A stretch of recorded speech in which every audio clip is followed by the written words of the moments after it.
नमस्कार दोस्तों, आज 7 अप्रैल 2026 की सबसे बड़ी और ताजा खबरों के साथ हम हाजिर हैं, जहां आपको मिलेंगी देश और दुनिया की हर महत्वपूर्ण अपडेट सबसे आसान और दमदार अंदाज में। वीडियो शुरू करने से पहले आपसे एक छोटा सा सवाल, जीके क्वेश्चन। भारत का पहला परमाणु परीक्षण किस वर्ष हुआ था? विकल्प है ए 1965, बी 1974, सी 1988 या डी 1991। सही जवाब कमेंट में बताइए। सही जवाब देने वालों को मिलेगा खास शाउट आउट। और अगर आपको ऐसी ही तेज और सटीक खबरें पसंद हैं, तो वीडियो को लाइक करें, शेयर करें और चैनल को सब्सक्राइब जरूर करें, क्योंकि यहाँ मिलती हैं सबसे भरोसेमंद खबरें सबसे पहले। तो चलिए शुरू करते हैं आज की बड़ी खबरों का सिलसिला। देश भर में मौसम का बड़ा अलर्ट जारी हुआ है और कई राज्यों में आंधी बारिश की संभावना है।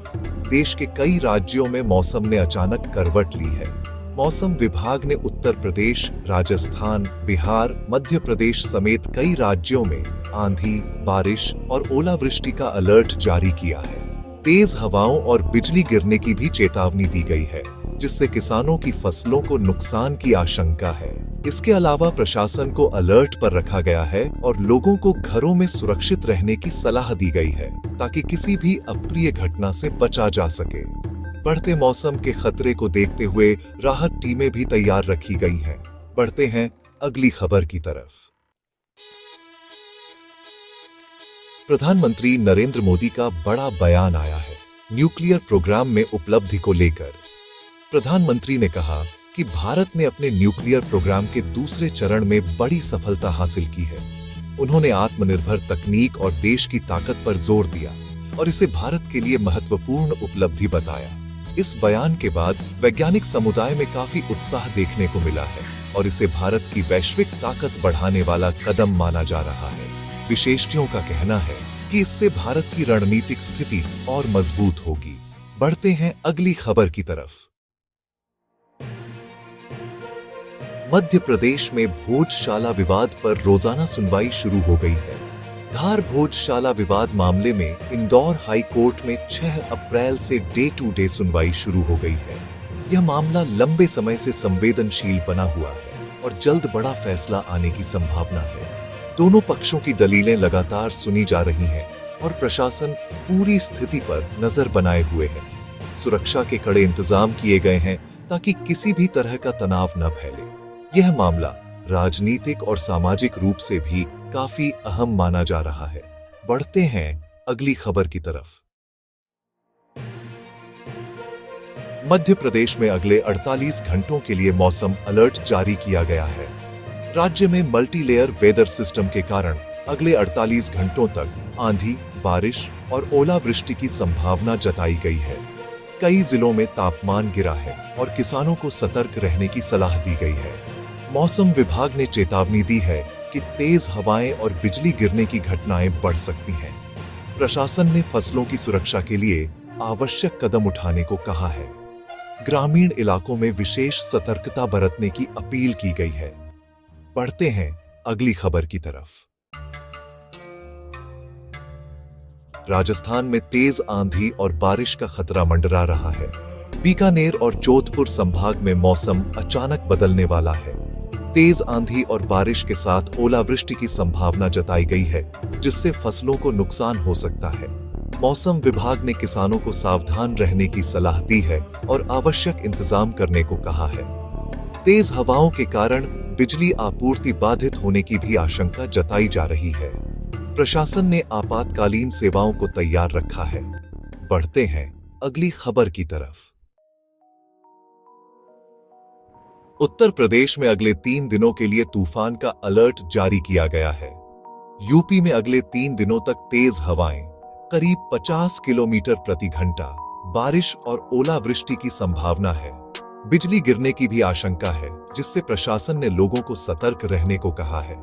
कई जिलों में स्कूलों को लेकर भी सतर्कता बरती जा रही है। किसानों को सलाह दी गई है कि वे अपनी फसलों को सुरक्षित रखने के लिए उचित कदम उठाएं। आपदा प्रबंधन टीमें भी अलर्ट पर हैं। बढ़ते हैं अगली खबर की तरफ। बिहार में 60 किलोमीटर प्रति घंटा की तेज हवा और ओलावृष्टि की चेतावनी को देखते हुए बिहार के 12 जिलों में ऑरेंज अलर्ट जारी किया गया है। तेज हवाएं 60 किलोमीटर प्रति घंटा तक चल सकती हैं और भारी बारिश व ओलावृष्टि की संभावना भी जताई गई है। लोगों को घर में रहने और सावधानी बरतने की सलाह दी गई है। मौसम विभाग लगातार स्थिति पर नजर बनाए हुए है। प्रशासन ने संभावित नुकसान को ध्यान में रखते हुए राहत और बचाव दलों को पूरी तरह से तैयार रखा है। ग्रामीण क्षेत्रों में भी विशेष चेतावनी जारी की गई है। चलिए बढ़ते हैं अगली खबर की तरफ। सुप्रीम कोर्ट और हाई कोर्ट के बड़े फैसले सुर्खियों में हैं और देश भर में कई बड़े न्यायिक फैसले सामने आए हैं। मद्रास हाई कोर्ट ने एक कस्टोडियल किलिंग केस में 9 पुलिसकर्मियों को मौत की सजा सुनाई। वहीं सुप्रीम कोर्ट ने भी कई मामलों में सरकार और एजेंसियों को निर्देश दिए हैं।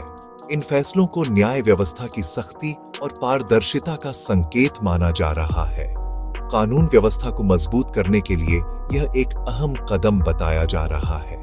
तो चलिए बढ़ते हैं अगली खबर की तरफ। अंतर्राष्ट्रीय तनाव की बात करें तो ईरान, अमेरिका और इजरायल के बीच हालात काफी गंभीर हो गए हैं। मिडिल ईस्ट में तनाव लगातार बढ़ता जा रहा है। अमेरिका और इजरायल के हमलों और ईरान की जवाबी कार्रवाई के चलते हालात लगभग युद्ध जैसे बन गए हैं। डोनाल्ड ट्रंप ने भी इस पर कड़ी चेतावनी दी है, जिससे वैश्विक चिंता और बढ़ गई है। अंतर्राष्ट्रीय स्तर पर शांति की अपील की जा रही है और कई देश इस स्थिति पर बारीकी से नजर बनाए हुए हैं। इसका असर वैश्विक अर्थव्यवस्था पर भी पड़ सकता है। तो अब बढ़ते हैं अगली खबर की तरफ। सुरक्षा और कानून व्यवस्था की बात करें तो देश के कई हिस्सों में बम धमकी और गिरफ्तारी की खबरें सामने आई हैं।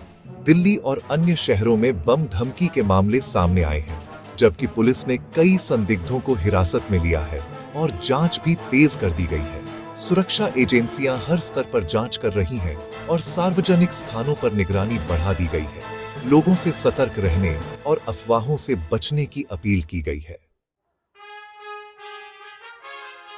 कैसी लगी आपको ये सारी खबरें? मुझे कमेंट्स में जरूर बताइए। अगर वीडियो अच्छा लगा हो तो इसे लाइक कीजिए और अगर आपने चैनल को सब्सक्राइब नहीं किया है तो अभी सब्सक्राइब कीजिए। साथ ही घंटी के निशान को दबाना मत भूलिएगा, ताकि आपको हमारी हर नई वीडियो का नोटिफिकेशन सबसे पहले मिले। मैं फिर मिलूंगा ऐसी ही अच्छी और खास खबरों के साथ। तब तक के लिए जय श्री राम, जय हिंद, वंदे मातरम।